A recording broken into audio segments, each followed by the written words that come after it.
म सिधै भन्छु एएनएस निस्क्यो र मैले हिजो मिटिङमा भनेको छ जसलाई चाहिँ हामीले कन्डिसनल प्रमोसन दिएको छ 19 जनालाई जो चाहिँ कन्फर्मेसन भएको छैन उनीहरूलाई हामी अब डिमोसन गर्छौं हामी नर्समै झार्छौं यो मेरो घोषणा हो जसले गरिबको निम्ति ड्युटी गर्दैन हामी झार्छौं सक्छ है यो धेरैवटा स्टेटले प्रमोसन गरेर डिमोसन गरेको छ अब 19 जनालाई हामीले कन्डिसनल प्रमोसन दिएको थियो एएनएस लाई अब हामी डिमोसन गर्छौं भोलि नै डिमोसनको अर्डर निकाल्छौं म पक्का किनभने ड्युटी गर्न मान्दैन उनीहरू हामी राति गर्दैन डिस्ट्रिक्टले गरेन कोले अरे उहाँले मागेर तपाईको उहाँहरु एसटीएनएम मा जानु भएको किनभने एसटीएनएम मा त काम ज्यादा छ बर्डन ज्यादा छ नि त ल भन्नुस् त जस्तै डीपी राई साहबले चाहिँ हामीले ल्याएर नाम्ची ल्यायो भने त उहाँ त बेकारमा गयो त उहाँको त यहाँ काम हुँदैन गान्तोकमा बर्डन हुन्छ गान्तोकमा बेसी पेसेन्ट आउँछ उहाँलाई त्यहाँ ठिक छ अनि जति पनि गान्तोकमा जति पनि छ उहाँहरु चाहिँ गान्तोकमा उहाँहरुकै होम पोस्टिङ हो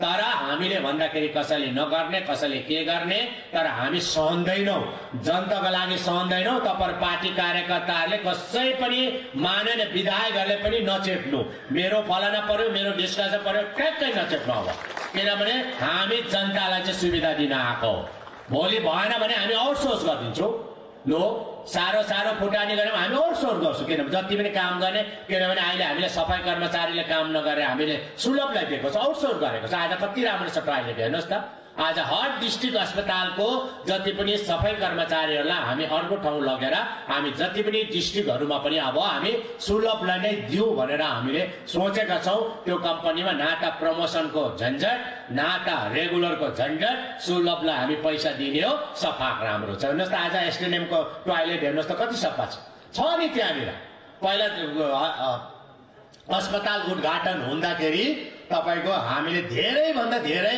सफाई कर्मचारी लगाएको तर के भन्छ हामी त सफाई कर्मचारी होइन हामी त स्यानिटेसन एसिस्टेन्ट भन्छ काम पनि छ तर काम गर्दैन तर जसको जे काम छ गर्नुपर्छ अब माफ हुँदैन है म त सबै साथीलाई भन्छु यदि हाम्रो इज्जत बचाउनु हो भनेदेखि एसटीएनएम चाहिँ राम्रो हुनुपर्छ अनि एसटीएनएम मा चाहिँ मैले भनेको छु हिजो मेरो कोही परोस् नछोड्नु है ड्युटी गर्नै पर्छ तर यङहरुलाई अनि जति पनि उमेर पुगेकाहरुलाई मैले अर्बन पीएचसी मा सार्नु भनेछु उहाँहरुले त्यति ड्युटी गर्न सक्दैन एज पुगेको रिटायरमेन्टहरुको अनि कसैले पनि त्यहाँनिर अफसरले पनि चेप्नु पाउँदैन कोही डाक्टरले पनि चेप्नु पाउँदैन कोही मुख्यमन्त्रीले पनि चेप्नु पाएन मन्त्रीले पनि चेप्नु पाएन अनि विधायकले पनि चेप्नु पाउँदैन अब अनि तपाईहरुको डिमोसन हुन्छ अनि हामी अबदेखि त एनएस मा कसैलाई प्रमोसन गर्दैनौं अब कसैलाई पनि नगर्ने अब किन हामीले गर्यौं नि त जग्गा थिएन र पनि हामीले माया गरेर गर्छ त अरे जग्गा थिएन कन्फर्मेसन भएको छैन 19 जनाको तर अहिले ड्युटी गर न तपाईले ड्युटी नर्स जस्तो गर्नु परेन नि तपाईले युनिट ड्युटीमा बसेर तपाईले राति त नर्सेसहरुले ड्युटी गरे कि गरे तपाईले हेरा भन्दा पनि भन्दैन हाम्रो राति ड्युटी गर्ने होइन हामी त अफसर हो भन्छ अब अफसर हुनु त लु जब डिमोसन हुन्छ अफसर हुनु अनि यो कुरामा चाहिँ जनताले सघाउनु हामीलाई यदि तपाईहरु पनि बिमार भएर जान्छ त्यतिबेला हामीलाई गाली नगर्नु यो कुरामा चाहिँ तपाईले सघाउनु हामीलाई हामी चाहिँ पक्का हामी स्वास्थ्यको क्षेत्रलाई चाहिँ पक्का हामीले सुधारेका छौं आज हरेक गरिबको किडनी ट्रान्सप्लान्ट हुन्छ हरेक गरिबको लिभर ट्रान्सप्लान्ट हुन्छ हरेक गरिबको हामी लङ्स पनि ट्रान्सप्लान्ट गरेको छ अनि तपाईको गरिबहरु आपत पर्दाखेरि हामीले चार्टर एम्बुलेन्स गरेर पनि हामीले लगेका छौं अनि हर सुविधा छ सिलगढीमा सुविधा छ अस्पतालमै पैसा आइपुग्छ सहायता आइपुग्छ चेक आइपुग्छ सब छ भनेदेखि अब तपाईहरुले चाहिँ यति बेला चाहिँ मेरो मान्छेको ट्रान्सफर भएछ ढिस्काना ट्रान्सफर भएछ हुँदैन बिमारी छ रिटायरमेन्ट लिएर जानु जो चाहिँ म ड्युटी गर्न सक्दैन बिमारी छ भने रिटायरमेन्ट गर्ने पावर पनि सरकारकोमा छ कम्पल्सरी रिटायरमेन्ट गरिदिन्छ अब 2-4 जनालाई पक्का किनभने हामी बिमारीसँग चाहिँ हेल्थसँग चाहिँ कम्प्रोमाइज गर्दैनौं अनि एजुकेसनसँग पनि कम्प्रोमाइज गर्दैनौं किनभने शिक्षा भनेको चाहिँ मेरुदण्ड हो समाजको तर हेर्नुस् त हामीले आज के हल्ला हुँदैछ भने यो सरकारले चाहिँ थुप्रो स्कुलहरु बन्द गर्यो अब बुलले हेर्नुस् त बुल सिङताममा अब 7 जना स्टाफ 2 जना स्टुडेन्ट लो भन्नु त यो स्कुललाई राख्नु कि लो भन्नु त कहाँ सार्नु भन त तर हामीले सधैँभरिको लागि बन्द गरेको होइन नि हामीले जबसम्म स्टुडेन्ट हुन्छ तबसम्म स्टुडेन्ट म फेरि खोलिहाल्छौँ हामी त्यही टिचरलाई ल्याइहाल्छौँ तर अब 2 जना स्टुडेन्टलाई पढाउँदा घरमै गएर पढाउँदा हो नि स्कुल किन राख्नु सिधै जानु घर घरमा होइन टिचर। त्यसले गर्दा हामीले जम्मा पहिला चाहिँ 97 स्कुल्सहरू बन्द गर्ने भनेर हामीले लिस्ट आउट गरेको थियो। यो न्यू एजुकेसन पोलिसीमा यो केन्द्र सरकारको पनि आदेश हो, किनभने अब तपाईँको टाँसिटिङमा पनि के अरे सेकेन्डरी स्कुल रहेछ अनि 27 जना चाहिँ टिचर तर 24 जना मात्रै स्टुडेन्टले हेर्नुहोस् त, 1 जना टिचर बराबर 1 जना स्टुडेन्ट अनि घरमै पढाउँदा भयो नि त 1 जना टिचरले जिम्मा लिएर घर। त्यसले गर्दा हामीले त्यस्ता स्कुलहरूलाई चाहिँ हामीले अहिले फिलहालको लागि सस्पेन्ड गरेको, बन्द गरेको होइन, सस्पेन्ड गरेको। अहिले कुरा के हुँदै रहेछ भन्दाखेरि उप्रेती साहब चाहिँ के अरे हाम्रो केएन उप्रेती साहब एजुकेसन मिनिस्टर हुँदा चाहिँ उहाँले चाहिँ स्कुल खोल्यो अरे अनि अहिले हाम्रो राजु बस्नेत साहब चाहिँ एजुकेसन मिनिस्टर भएर चाहिँ बन्द गर्यो भन्दैछ।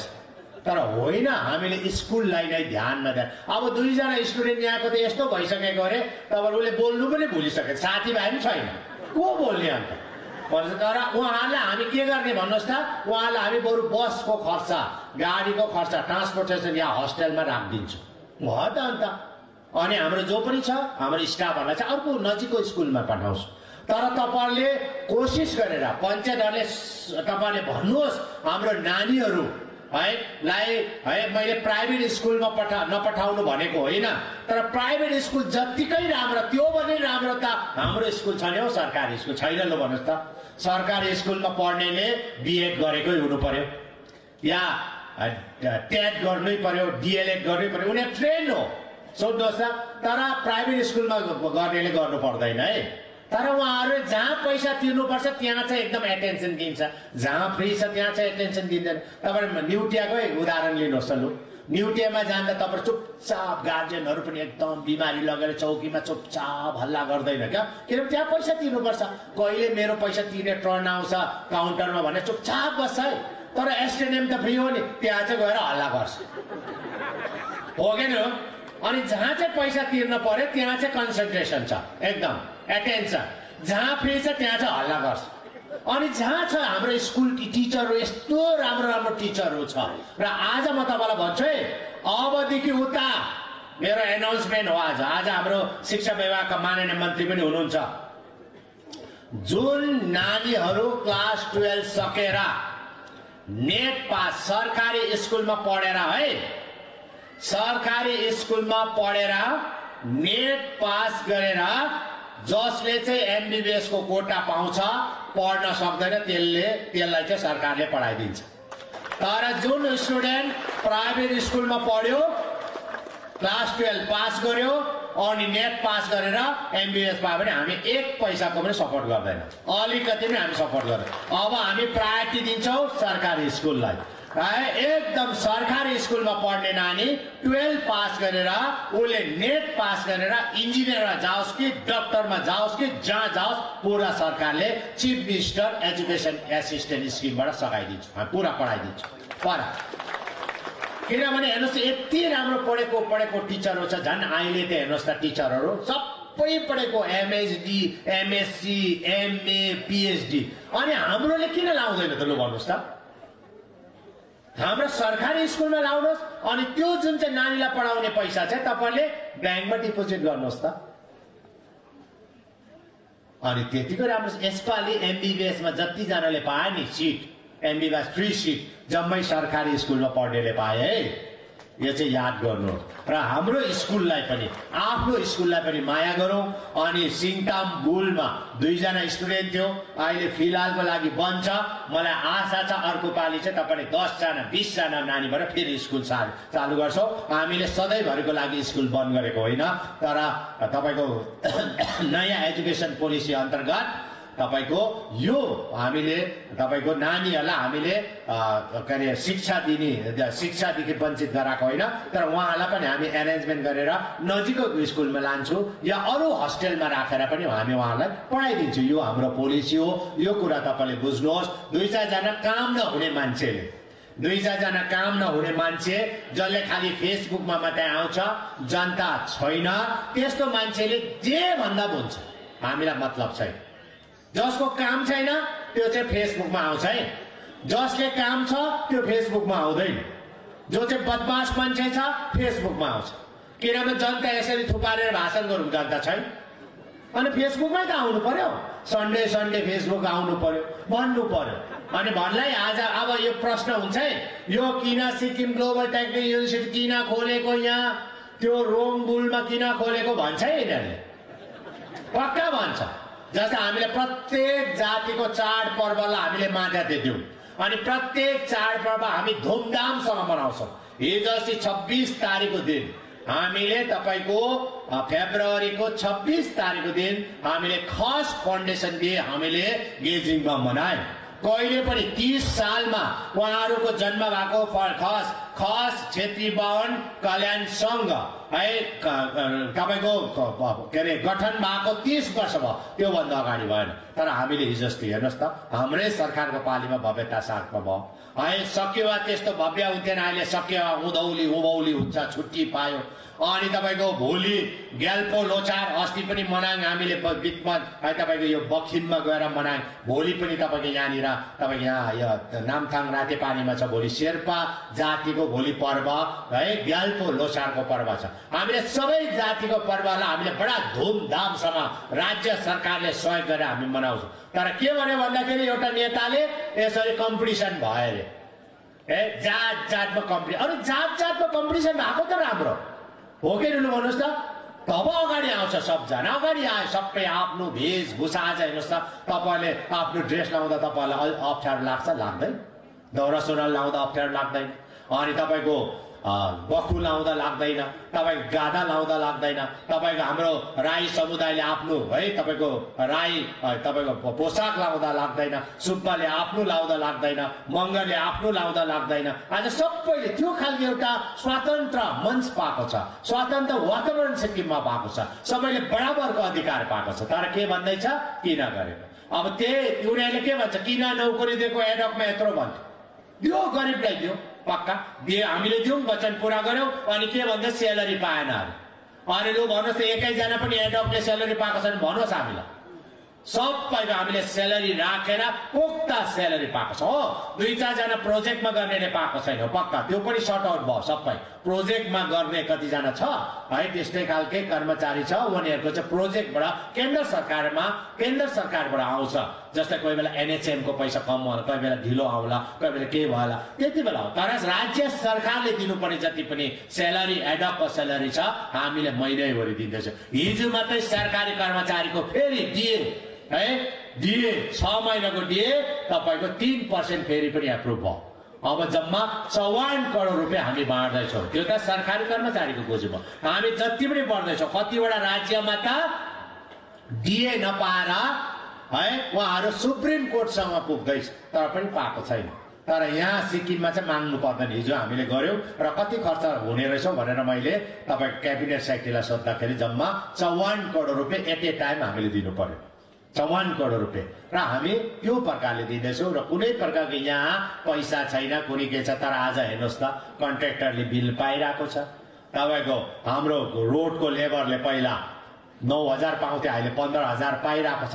एकजना अस्ति सुपरभाइजर भनेको ठुलो होइन, लु भन्नुहोस् त, सुपरभाइजर चाहिँ लेबर बनाइदिनु भनेर आएको थियो सिक्किममा मात्र होला। किनभने सुपरभाइजरले 9,000 पाउँछ, किनभने ऊ रेगुलर हुन्छ, अनि लेबरले 15,000 पाउँछ होइन।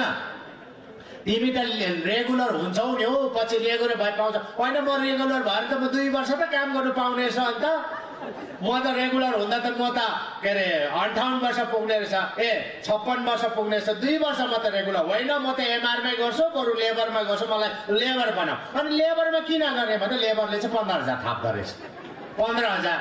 अनि सुपरभाइजरले थाप्दो रहेछ 9,000। त्यसले गर्दा आज यो खालको आज रोडमा काम गर्ने मजदुरले पनि 15,000 रुपियाँ पाउँदैछ। र मैले हाम्रो ग्लोबल युनिभर्सिटीलाई पनि मैले भनेको, उहाँले पनि 15,000 मिनिमम सेलरी यहाँ दिनुपर्छ भनेपछि हामीले त्यो लागू गरेका छौँ। र हाम्रै कारणले गर्दा आज जति पनि फार्मेसीको काम गर्नेहरूले 15,000 पाउन थालेको छ। र हामीले घर बनाउँदा पनि घर किन बनाएको भन्दैछ, घर बनाउनु हुँदैन जनताको, जनतालाई छाडा पठायो भन्दा चाहिँ छाडा पठाएको होइन। हामी हाम्रो महल होइन जनताको घर बनाउने हो। अनि जतिजना अहिले एउटा हल्ला हुँदै रहेछ, होइन होइन पञ्चायतले भनेको तपाईँको त सेकेन्ड फेजमा, सेकेन्ड फेज फर्स्ट फेज केही पनि छैन। मैले सबै डिपार्टमेन्टसँग हामी मिटिङ गर्दैछौँ। एट ए टाइम जसले पनि तपाईँको चुनावभन्दा अगाडि हाउस एलटमेन्ट पाएको छ उनीहरूको जम्मैको घर बनिन्छ। सबैको, सबैले च्यादर पाउँछ, सबैको घर बनिन्छ, सबैको पाउँछ, होमस्टे बनिन्छ। हामीले सबै तय गरेर हामीले सबै छुट्याइदिएको छ। हामीले मोबिलाइजेसन एडभान्स पनि दिएको छौँ। यो कुरा तपाईँलाई मैले बताएँ र भोलि भन्न सक्छ कि यस्तो भयो, यो किन यो रोङबुल जस्तोमा किन बनायो भन्छ है। सुन्नुहोस् है, किनभने भन्ने मान्छेको कहिले पनि भन्ने नै हुन्छ, उसको बानी नै त्यस्तै हो। बानी म सानो तपाईँलाई कथा भन्छु। अस्ति मैले एक जग्गामा भने, एउटा तपाईँको एउटा समुद्रलाई तरेर है, एउटा नदीलाई तरेर दुईजना सन्तहरू जाँदै रहेछ अरे क्या, दुईजना भिक्षुहरू जाँदै थिए है। अनि जाँदै गर्दाखेरि तपाईँ पानी माथि चाहिँ त्यो खोलाको पानी माथि चाहिँ समुद्रको माथि चाहिँ बिच्छी है तपाईँको माथि बग्नु आँटेको रहेछ अरे। बिच्छीले त टोक्छ, थाहा छ तपाईँहरूलाई। अनि है माथि तपाईँको फ्लोट हुँदै थियो बिच्छी त। त्यति बेला एकजनाले चाहिँ भनेर होइन यसलाई त म बचाउँछु भनेर, तपाईँको अर्कोले होइन नगर यसले टोक्छ यसलाई पक्नु दियो, यो जता जान्छ जानु त्यो होइन होइन यसलाई बचाउनु पर्छ भने त्यो अर्कोले चाहिँ साथीले चाहिँ टिपेर ल्याएर उसले जमिन बनाएको छ अरे त्यो बिच्छुलाई है। र त्यति बेला पक्रेर ल्याउँदा यति बिघ्न उसको हातमा टोक्यो अरे, पुरा टोकेर उसले सहेर पनि उसलाई ल्यायो। अनि फेरि उडे जाँदा फेरि पनि त्यहीँ पुगेछ अरे, फेरि पक्रेर ल्याएर अरे। अन्त सोधेर अरे तिमीलाई भन्दाखेरि किन नमानेको, यो के अरे तिमीलाई नगर नि यसले त टोक्छ भनेर तिमीलाई थाहा छ, किन गरेको यस्तो, हामी गएको भए कहाँ पुग्थ्यो भनेर भन्दाखेरि तिमीलाई थाहा छ यो बिच्छीको काम चाहिँ खालि टोक्ने मात्रै हो, यसको अरू केही पनि गुण छैन, यसले टोक्ने मात्रै यसको गुण छ। त्यसले गर्दा यसले नटोकिकन के गर्छ र, यसले टोक्ने मात्रै काम गर्छ नि। तर हामी त मानव जाति हो नि, हामीले त कल्याण गर्नु पर्यो नि, यसलाई बचाउनु पर्यो र भन्थ्यो। त्यस्तै हो हाम्रो सोकल फेसबुक नेताहरू चाहिँ खालि केही गभर्मेन्टले काम गरे नराम्रो हो। अब नाम्ची हस्पिटल बनेको छ, यो किन बनायो भन्छ होला 1-2 दिनमा पक्का है। अनि अब हामीले आज भन्यौँ नि, अब हामी एएनएसहरूलाई हामी डिग्रेड गर्छौँ, डिमोसन गर्छ, किन गर्छ, किन गरे भन्छ है, चम्काउँछ है। अब सुन्नुहोस् है, किनभने हामी जनताको भलाको लागि हो अरे, जसले ड्युटी गर्दैन किन राख्ने हो कि होइन भन्नुहोस् त। जनता नगर्ने ड्युटी गर्नेलाई राख्ने कि नराख्नु भन न लु तपाईँहरूले। ड्युटी नगर्नेलाई किन तनखा दिएर राख्ने लु भन्नुहोस् त। सेलरी सबैभन्दा हाई सेलरी सिक्किममा किन राख्ने, नराख्ने। अनि तल झरेर काम गरोस् न, त्यहाँदेखि त उनीहरूको त ड्युटी पर्यो। उनीहरूले नै भनेको हामी ड्युटी यही गर्छौँ तर हामीलाई प्रमोसन हामीले दिउँ, कन्डिसनल प्रमोसन थियो। अब हामी कन्डिसनल ब्याक गर्छौँ, हामी उसले कन्डिसन पुरा गरेन ब्याक टु दि पेभेलियन। मुनि ड्युटी गर्ने, फर्स्ट तपाईँको बिमारीलाई डिल गर्ने, बिमारी आउँदाखेरि वार्डमा है हामीले ड्युटी गर भन्दाखेरि ड्युटी गर्न मानेको छैन। र जम्मा हामीले हेर्नुहोस् यो यस्तो खालके भएको थियो, जम्मा हामीले धेरैजना है सिनियर नर्सेसहरूलाई हामीले एएनएस बनाएको थियो, एसिस्टेन्ट नर्सिङ है तपाईँको सुपरिन्टेन्डेन्ट बनाएको थियो, एसिस्टेन्ट नर्सिङ सुपरिन्टेन्डेन्ट बनाएको थियो। र उहाँहरूलाई प्रमोसन गर्दाखेरि भ्याकेन्सी थिएन, जग्गा थिएन माथि। तर उहाँले भन्नुभयो होइन हामी पुरानो भयो, हामी नर्स गर्दा गर्दा यस्तो भयो, हामीलाई पनि प्रमोसन चाहियो है, हामी मर्ने बेलामा चाहिँ प्रमोसन भयो हुन्छ भन्ने भयो है। हामीले उहाँलाई टर्म्स एन्ड कन्डिसन हेर, कुनै पनि प्रमोसन हुँदाखेरि जग्गा चाहिन्छ, जग्गा पेस हुनु पर्यो या क्याडर हुनु पर्यो। जग्गा छ तब मात्रै प्रमोसन, जग्गा छैन प्रमोसन हुँदैन। तर उहाँलाई चाहिँ हामीले होइन ठिकै हो, उहाँले चाहिँ साँच्चै गरेको हो, सेवा गरेको हो, ठिक छ तालु गरिदिउँ, तर जग्गा चाहिँ छैन है भन्दाखेरि उहाँले के भनेको थियो त, जग्गा छैन माथि, तपाईँलाई कहाँ अप्सन, एएनएस भनेपछि त अब एसिस्टेन्ट नर्सिङ सुपरिन्टेन्डेन्ट हो है, तपाईँको जग्गा छैन के गर्ने भन्दा होइन होइन हामीलाई प्रमोसन मात्रै चाहियो, हामी काम चाहिँ यही गर्छौँ भनेको थियो। प्रमोसन मात्रै चाहियो तर काम चाहिँ हामी जहाँ छ त्यहीँ गर्छौँ भनेको थियो उहाँहरूको टर्म्स एन्ड कन्डिसन। अनि मेन्टोङमै बसेर हामीले डिसिसन लिएको, हाम्रो पहिलाको चिफ सेक्रेटरी पाठक साहब अनि डिओपी सेक्रेटरी म अनि हेल्थको बसेर यो डिसिसन लियौँ, ठिक छ लु है जग्गा छैन तर दिउँ, उहाँलाई कन्सिडर गरौँ, हामी उहाँलाई त्यो मान सम्मान गरौँ। तर मैले भनेको थिएँ तपाईँले काम चाहिँ यही गर्नुपर्छ है, तपाईँ राति पनि ड्युटी गर्नुपर्छ है भनेर भनेको थियो उहाँलाई हामीले कन्डिसनल एउटा उहाँले त्यो कन्डिसनमा दिएको थियो हामीले कन्डिसन चाहिँ यो तपाईँ प्रमोसन हुन्छ तर तपाईँले ड्युटी चाहिँ यही गर तपाईँ स्केल पाउँछ स्यालेरी पाउँछ फिता पनि पाउँछ ड्युटी चाहिँ यही तपाईँ चाहे ड्राइभर होस् जुनियर ड्राइभर होस् गाडी कुदाउनु सिनियर ड्राइभर होस् गाडी कुदाउनु सिनियर ड्राइभर पनि गाडी कुदाउनु हो कि भन्नुहोस् त त्यो हो नि त उहाँले त्यही भनेको थियो कन्डिसन थियो तर हामीलाई धेरै मेन पावर किनभने एकदमै बेसी बढे पपुलेसन बढेकै छ एसटिएनएम अस्पतालमा बर्डन भएको छ अहिले हामीले जति पनि पढेका नर्सेसहरू छ तपाईहरुको गाउँमा नर्स छ भने पठाइदिनु तर एसटिएनएममा लाउँछौ माथि सोचेग्याङमा पोस्टिङ हुँदैन 5 सालको लागि अब है त्यहाँ एपोइन्टमेन्ट भएपछि पोस्टिङ हुँदैन हामी दिन्छौँ पक्का जति पनि छ तपाईँ डाक्टर कोही पनि छ भने पठाउनुहोस् अहिले पनि हामीलाई 45 जना डाक्टर हामीलाई एसटिएनएममा चाहिएको छैन डाक्टर किन हामीले डाक्टर गर्दा गर्नेलाई पिजी गर्नु पठायो स्यालेरी दिएर पठायो तर हामीले यो ड्युटी खटाउँदाखेरि पनि हिजो अस्ति ड्युटी नगर्ने धेरै जना निस्क्यो